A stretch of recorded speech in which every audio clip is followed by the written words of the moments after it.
The stars above New Eden twinkled like cold eyes watching from the void.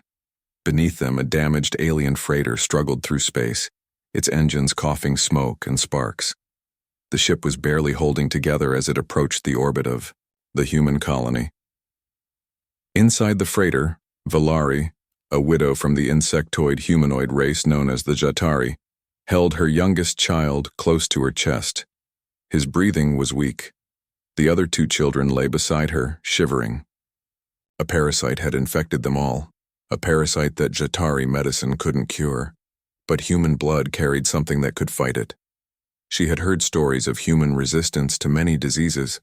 This was her last hope. She reached for the control panel with trembling hands. Her claws clicked against the buttons as she opened a communication line. Her voice, though foreign, carried sorrow and fear. "This is Valari of the Jatari. I am a widow. My children are dying. I ask for help from any human who will hear me. I offer myself in return for saving them. Please, help us." The signal went out across the colony's emergency frequency. On the surface of New Eden, Commander Elias Rourke was finishing repairs on a power relay when the distress signal reached him. He wiped grease off his hands and listened closely, frowning at the message. "Jatari?" he muttered. "They don't usually come this far." He played the message again. The desperation in her voice struck something deep inside him. He had heard voices like that during the wars. Soldiers crying out for their comrades, parents begging for medics to save their children. The pain was universal, no matter the species. Rourke was a retired combat medic and the current leader of the colony. He was known for being tough but fair. Many colonists trusted him. He had seen many strange things in his time, but a Jatari mother begging humans for help? That was new. He called his assistant. "Get the landing pad ready. Tell the medics to prepare quarantine and alert the security team. We don't know what condition she's in." An hour later, the alien ship landed with a screech and a hiss of steam. The hull was cracked, and the engines looked like they had barely survived a battle. A team of humans in protective suits waited nearby. The ship's door opened slowly. Valari stepped out, her forearms wrapped around her smallest child. Her eyes large and glassy searched the crowd. Behind her, the other two children stumbled forward, clearly sick. "I am Valari," she said in a shaky voice. "Please, I offer my life, my service, anything, just save them." Commander Rourke stepped forward, removing his helmet so she could see his face. He looked human, brown hair, scarred jaw, sharp eyes, but his expression was calm. "We don't trade help for lives," Rourke said. "Not anymore. Bring the children. Let's get them looked at." Valari was confused. "You will help without taking something in return?" "Yes," Rourke said, "because that's what decent people do." Tears welled up in her eyes, clear liquid unlike the humans, and she bowed her head in silence. In the colony's small medical lab, doctors worked quickly. They ran scans, drew samples, and gave the children emergency care. The parasite was strange, but the human immune system had a unique protein that might stop it. Rourke watched as the lead medic prepared an experimental serum using his own blood as a base. "Never thought I'd be a universal donor for alien bugs," he joked, trying to lighten the mood. Valari sat in a corner watching closely. She didn't fully understand how human medicine worked, but she could see the care in their hands. The way they moved quickly but gently. The way they spoke softly to her children, even though the children didn't understand the words. Later, that night when the children were resting, Valari approached Rourke. "In my world," she said, "we are taught that humans are dangerous, that you only help if you gain something." Rourke gave a small shrug. "Maybe we used to be like that, but we've learned a few things over the years." "Why do you help me?" she asked. "Because you're a mother, because they're children. That's enough." Valari didn't know what to say. She had expected bargaining, demands, maybe even rejection. But instead, she had found kindness. It confused her, but it also gave her hope. As the lights dimmed in the med bay and the soft hum of machines filled the room, Valari sat beside her sleeping children. For the first time in weeks, she let herself believe they might survive, and for the first time in her life, she began to wonder if humans were more than the stories had told. Valari stood quietly outside the medical bay, her long arms folded, her eyes focused on the glass window. Inside, her children lay on beds, still weak, but breathing easier. Human. Doctors moved around them, checking machines, adjusting medicine, and whispering to each other. She had never seen such careful work from another species. In her world, if you had no power, no position, no male protector, you were ignored. But here, in this human colony, strangers were fighting to save her children. She didn't understand it, and that scared her. The door opened behind her. Commander, Elias Rourke stepped in, holding 2 hot drinks in metal cups. "You've been standing here for hours," he said, handing her one. "It's just tea. No poison, I promise." Valari took it with 2 hands. The heat surprised her, but she gave a small nod of thanks. "Your children are stable," he said. "The serum is working. They'll need time, but they're going to live." Her eyes shimmered. "I do not have enough words in your language to express my thanks." Rourke smiled slightly. "You don't have to." They stood in silence for a moment. Valari looked down at her cup, then back at him. "I must repay you," she said. "In my culture, a life saved must be paid with a life given. I am a widow. I have no wealth, no ship, no power. So I offer myself. As servant, as worker, as companion, if you wish. I give my life to you." Rourke nearly choked on his tea. "Hold on," he said, raising his hand. "That's not how we do things. But it is the only way I know." "Well," he said, setting his cup on a table. "Let me explain how we do it. Helping someone who's in trouble doesn't need a price. Not here. Not anymore." Valari tilted her head. "Then why do it?" Rourke took a deep breath. "Because it's the right thing to do. That's enough for us. We don't ask for your life, we just want you and your children to be safe." She looked at him, trying to understand. In her world, help always came with a chain. But here, this man was offering help with no chain, no trap. "You confuse me," she said softly. "We confuse ourselves sometimes," he replied with a small laugh. Later that day, news of Valari's arrival spread through the colony. Not everyone was happy. At the local food hall, a group of colonists gathered, speaking in low voices. "Why is he risking our safety for an alien?" one man muttered. "They're not even human." "She could be a spy," another said. "We barely know anything about the Jatari. I heard they eat their own dead." It was clear some people were afraid. Others were angry. The war with another alien race a decade ago had left scars, and many colonists still didn't trust non-humans. Back in the command office, Rourke watched the early reports come in. Whispers, complaints, rumors. He knew this wouldn't be easy. His assistant, Clara, stood nearby. "They're nervous," she said. "They don't want trouble with Earth Command either." "I don't answer to Earth Command," Rourke replied firmly. "This is our colony. We set our own rules." Clara nodded, but worry still showed in her eyes. "She's not a threat, Clara," Rourke said. "She's a mother trying to save her kids. That's something every human should understand." That night, Valari sat beside her children again. The smallest one, Tari, opened his eyes and weakly reached for her hand. "Mother," he whispered. She smiled and stroked his face gently. "Sleep now, little wings. You are safe." Elias Rourke entered quietly, watching the scene. "You have a strong family," he said. "They are all I have left. Well, you're not alone anymore." Valari looked up at him.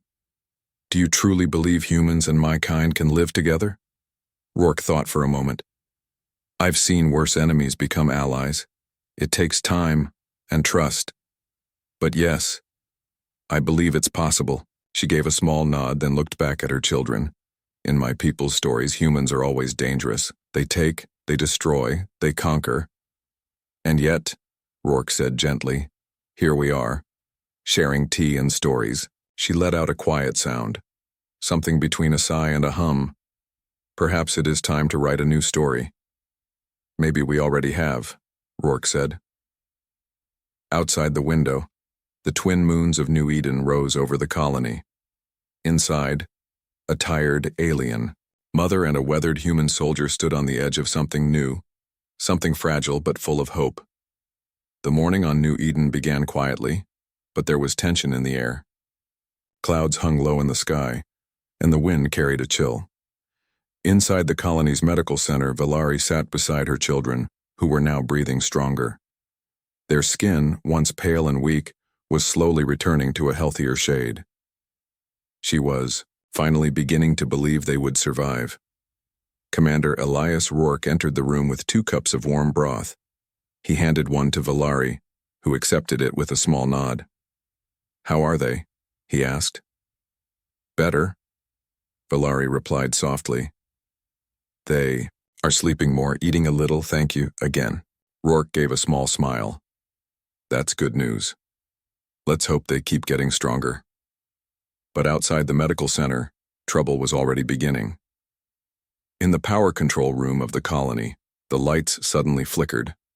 Alarms buzzed, and screens flashed red. A young technician, Liam, rushed to the panel. "Commander, we've got a problem," he reported through the comm. Rourke tapped his earpiece. "What kind of problem?"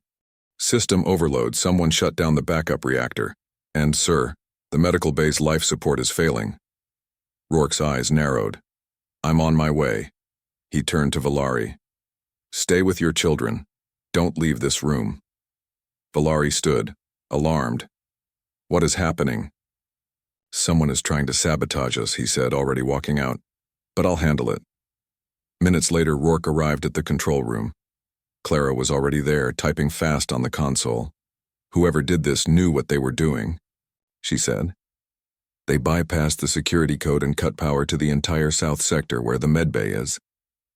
"Is it fixed?" "Mostly. We rerouted power. But if it had lasted 10 more minutes, the children would have—" She didn't finish the sentence. Rourke didn't need to hear it. He knew. "Any idea who did it?" he asked. Clara hesitated. "Sir, I found something, a piece of Jatari tech near the control panel." Rourke's face went cold. "That doesn't make sense." "I know," Clara said, "but people are already talking." It didn't take long for the rumors to spread. A group of colonists gathered outside the medical center, angry and afraid. "I told you she couldn't." "Be trusted," one shouted. "They bring trouble wherever they go. Throw them out before it's too late." Inside the building, Valari could hear the voices. Her claws tightened around her cup. Her heart raced. She didn't understand all the words, but she knew the feeling. Fear. Blame. Hatred. She had felt it before, on other worlds. She had seen what it could become. When Rourke returned, she stood, at once. "What have I done wrong?" she asked. "Nothing," he said firmly. "But someone is trying to make it look like you have." She stared at him. "Why?" "Because not everyone wants peace," he answered. "Some people still see aliens as enemies. I came here for help," she said. "I offered myself. I asked for nothing more." "I know," Rourke said, "but there are people who fear what they don't understand." That night, Rourke called a meeting with the colony's council. The room was filled with tension. Council members sat around the table. Clara stood beside a screen ready to show the evidence. Rourke began. "We had a sabotage attempt on our systems today. Someone tried to shut down the medbay while the Jatari children were inside." Gasps filled the room. "This was not an accident," he said. "This was planned." Clara tapped a few keys and images appeared on the screen. One showed the Jatari device found near the power panel. "I know what this looks like," Rourke continued. "But let me ask a question. If Valari had wanted to harm us, why would she risk her own children? Why ask for our help at all?" The room went quiet. "Someone wants to turn us against her," he said, "and I'm going to find out who."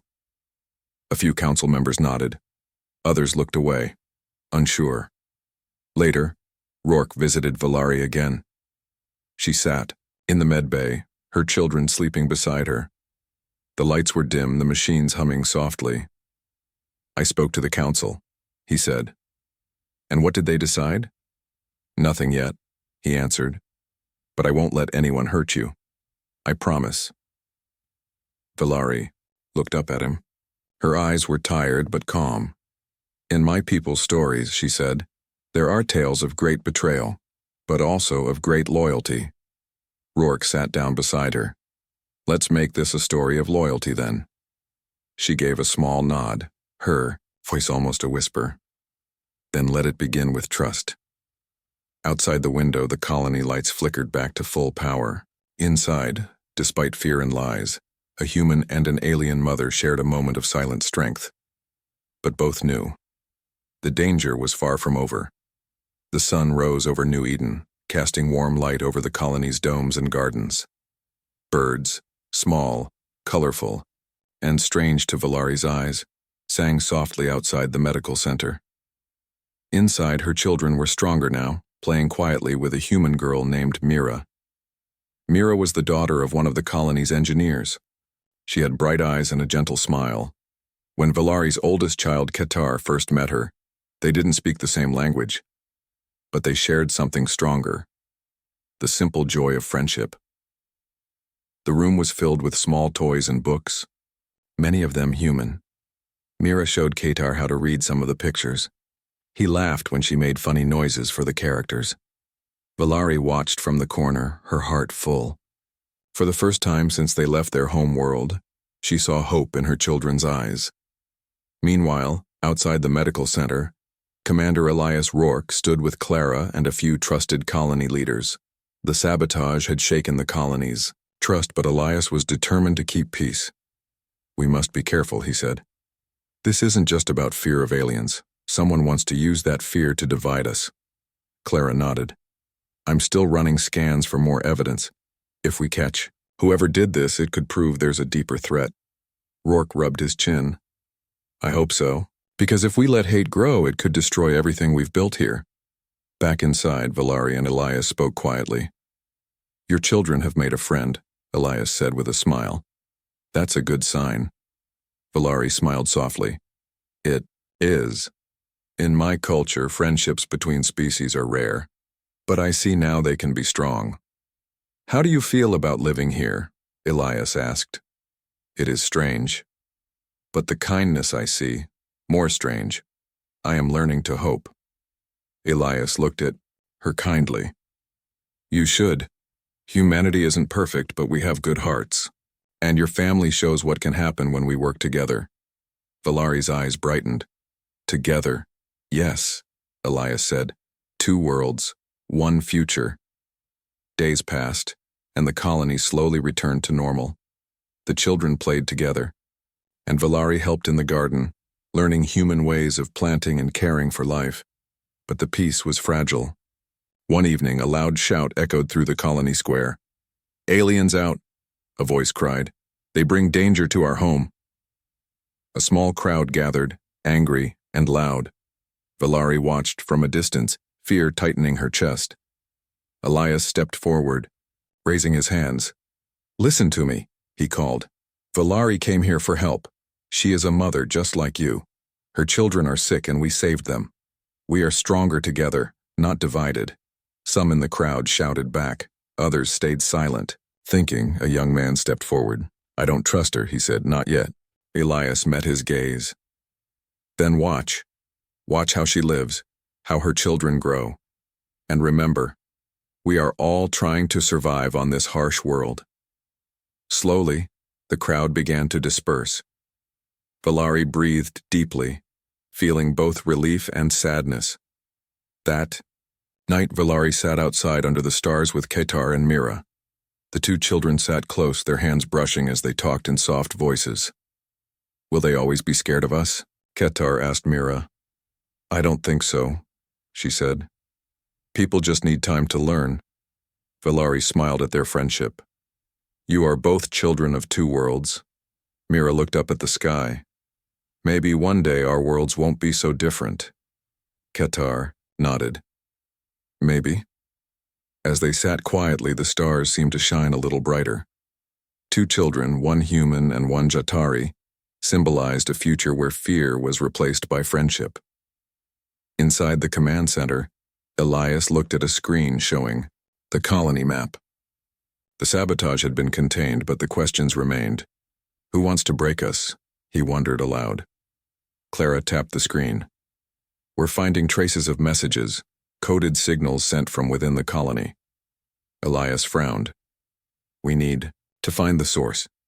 If someone here is working against us, we must stop them. Agreed, Clara said. For the sake of everyone here. Elias turned away from the screen and looked out a window toward the sleeping colony. We have to protect this, he said softly.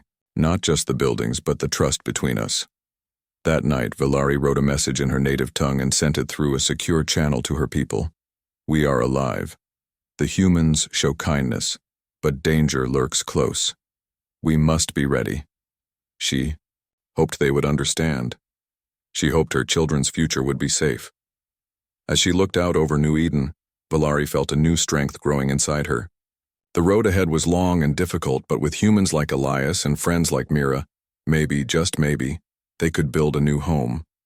A home where two worlds could grow together. The calm on New Eden was breaking.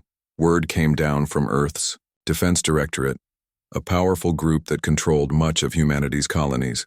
Their message was clear and cold. Hand over the Jatari refugee and her children. Failure to comply will result in suspension of all support and supplies to New Eden. Commander Elias Rourke read the message twice before setting down the datapad. His jaw tightened. The order was harsh but not surprising. He looked across the room at Valari, who sat quietly, holding her youngest child. Her face showed calm, but inside she felt the weight of 1,000 storms. They want us to give you up, Elias said softly. It's an order from Earth. Valari's large eyes met his. They do not understand. No, Elias agreed. They see your people as a threat, but I see a mother fighting for her children. Outside, the colony buzzed with anxiety. The news spread quickly. Some colonists wanted to obey the order to keep the supplies flowing. Others stood firmly with Valari and her children. At a crowded meeting in the colony square, voices rose. We must protect our home, but not at the cost of our safety, one colonist argued. Turning her over means betraying who we are. Another shouted. Elias stepped forward, raising his hands for silence. We face a choice, he said. We can obey Earth and lose our freedom, or we can stand together and fight for what is right. Inside the council chamber, tensions flared. Valari sat beside Elias's council mem. Burrs debated fiercely. Earth will cut us off, warned one. No supplies, no help. We'll starve or freeze. Then we must be ready to stand on our own, Elias replied. This colony was built to be strong. We can survive. Valari added, My children are part of this colony now. If you send us away, you send away hope. A young council member stood up, her voice shaking. If we defy Earth, they could send soldiers. We are not ready for war. Elias nodded. We're not ready for war, but we are ready to protect our people, including Valari and her family. That night, Valari sat alone in the garden under the colony's artificial stars. Her mind raced. She thought of her home world, war-torn and cold, and the long journey here. Now, danger followed her still. Suddenly, her youngest child, Tari, came to her side. Mother, he whispered, will we be safe? Valari hugged him tightly. We will be safe, because we have friends, and because we fight together. Back at the command center, Elias made a difficult call. We need to send a message, he told Clara, to every independent colony, to the media, to anyone who will listen. Clara nodded. Expose Earth's threats. Show them the truth. Together, they crafted a message that told the story of Valari's desperate plea, the sabotage attempt, and the cruel order from Earth's Defense Directorate. They sent it out across the solar system. The response was quick. Colonists on nearby worlds sent messages of support. Independent news channels broadcast the story. Humans and aliens alike shared the message, calling for justice. On New Eden, spirits lifted. The colony stood stronger, united by the challenge. At HFY, the next council meeting, Elias looked around the room.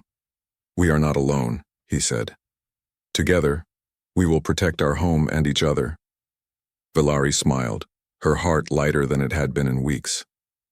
"I offered myself to save my children," she said softly. "But I see now that saving them means standing together, not alone." Elias reached out and took her hand gently. "You never had to give yourself," he said. "Not when you already gave us something more valuable, your trust." Outside, the twin moons of New Eden shone bright, lighting the path forward. A new chapter was beginning, one written not in fear, but in courage and hope. The message sent from New Eden spread across the solar system like wildfire. Colonies on distant moons and space stations watched closely. The story of Valari and her children, and the cruel order from Earth's Defense Directorate, stirred emotions everywhere. Commander Elias Rourke stood in the command center, watching. The responses flood in. "Look at this," Clara said, pointing to a screen filled with messages of support. Humans and aliens from many places sent words of encouragement. Some offered supplies. Others sent volunteers. Many condemned Earth's harsh orders. Elias felt a surge of hope.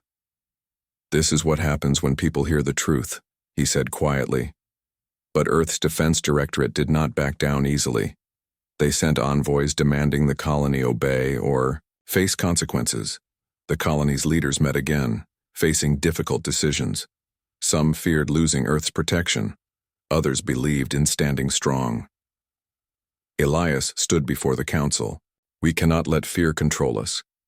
If we give in now, we lose more than supplies. We lose our freedom and our future." Valari, now stronger and more confident, spoke beside him. "My children's lives depend on this place, on your courage. Together, we can show the universe what humanity really means." Her words touched many. Meanwhile, in the colony's training grounds, volunteers prepared for any threat. They trained with weapons, learned tactics, and practiced teamwork. It was not for war, but for defense. Rourke watched them, feeling pride. "Are more than survivors," he told Clara. "We are protectors." In the medbay, Valari's children continued to heal. Kitar laughed with Mira as they played a simple game of catch. The children's joy was a quiet rebellion against fear.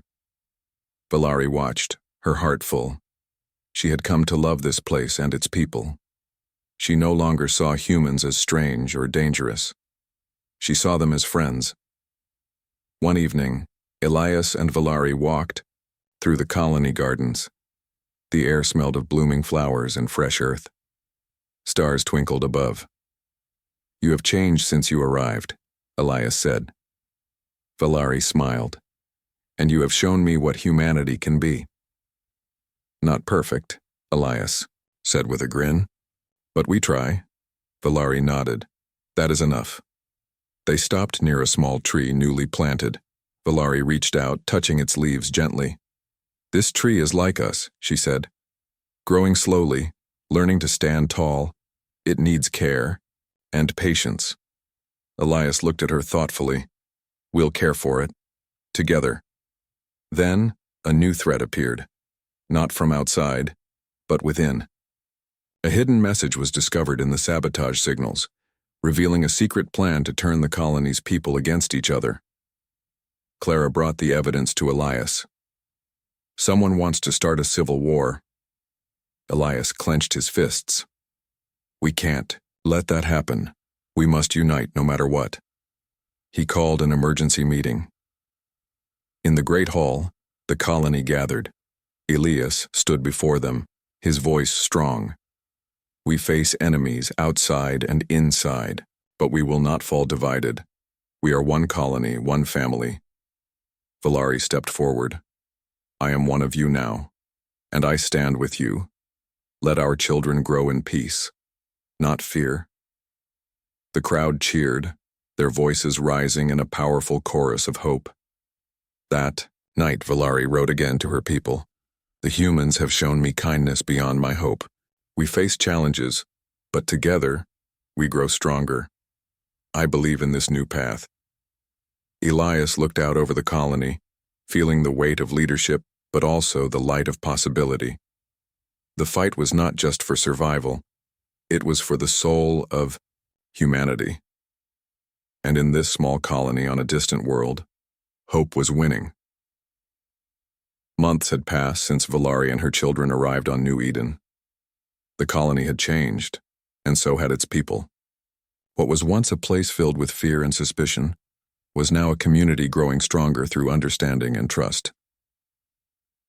Valari stood on a hill overlooking the colony. The twin moons hung low in the sky, casting soft light over the domes and gardens. Around her, children of many races played together, laughing and sharing stories.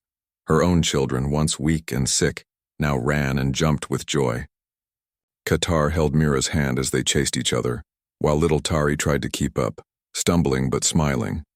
Valari smiled, a deep peace settling inside her. This was home now, a place where her children could grow safely. Commander Elias Rourke walked up beside her. He looked older than when they first met, but his eyes still held the sharpness of a man who never stopped watching over his people. "They've come far," he said quietly, nodding toward the children. "Yes," Valari replied, "because of you, because of everyone." Elias shook his head. "No, it was because of you. You offered trust when you had every reason to fear. You showed us what it means to hope." Valari looked at him, then smiled.